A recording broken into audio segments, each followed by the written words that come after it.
Chapter 13, Japan's Golden Age, major concepts. Please have your note cards out as we're going to go over Chapter 13, but also Unit 5, major concepts as well.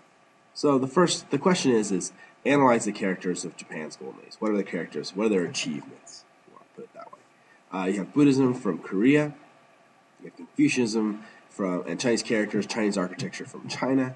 And you have Shinto, Confucianism, Buddhism combined in Japan. So those are kind of the three influences of Japan's Golden Age. So this all led to Japan's Golden Age. And you have new Buddhist sects in Japan arise, Tendu, Shingon, Pure Land, Nichiren, and Zen. The second kind of characteristic of Japan's Golden Age, distinctive Japanese styles, kana symbols, novels and poetry, haiku is an example of that, and no drama. And you also have a unique Japanese society developed. Traditional values are family loyalty, Bushido, harmony, consensus. So this is very unique to Japan.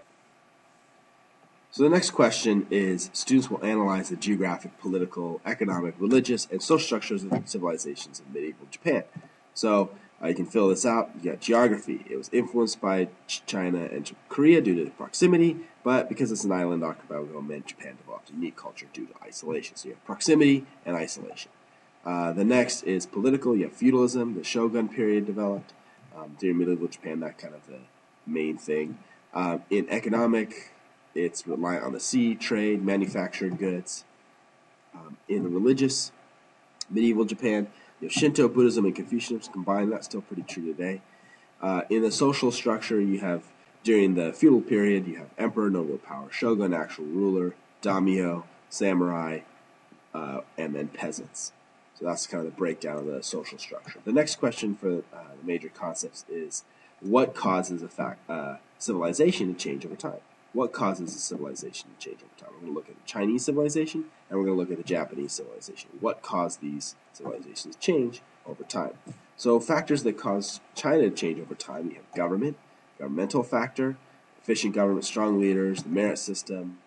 You have Mongols conquering vast empires, a big change. Then you have the Ming. You have a switch of governments. Ming overthrew the Mongols, restored Chinese rule, sponsored expeditions, and then turned inward. So governments can have a big impact on China.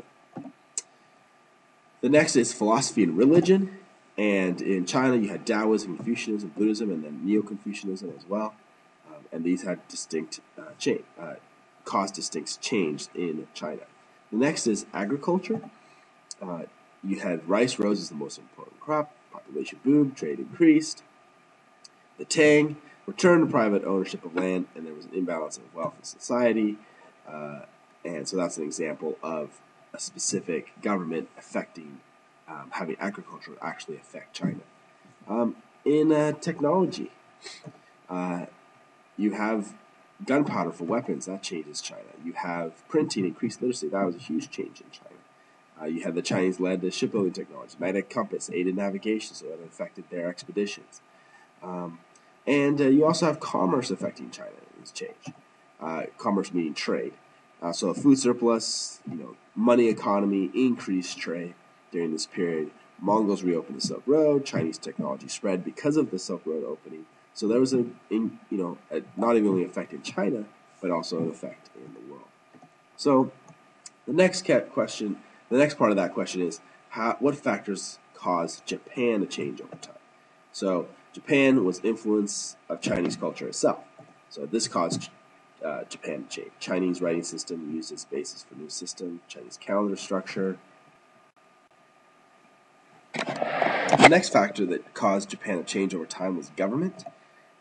You had the Tiako reforms. This became feudalism, and then took a while and finally united Japan and brought peace. So you have kind of the breakdown of all the different governments of Japan.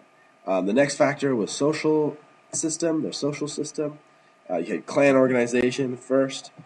This led to the feudal period, and then you had the rise of feudalism and new social roles because of feudalism. The next factor is arts. Arts can change over time, and this is literature, drama, art. This is the Japanese Golden Age that we kind of just studied. The next factor is philosophy and religion. You have Shinto influences, then you obviously have Buddhism from Korea, and Confucianism from China. and also Buddhism developed distinct Japanese forms within Japan. That's the five sects of different Buddhist sects.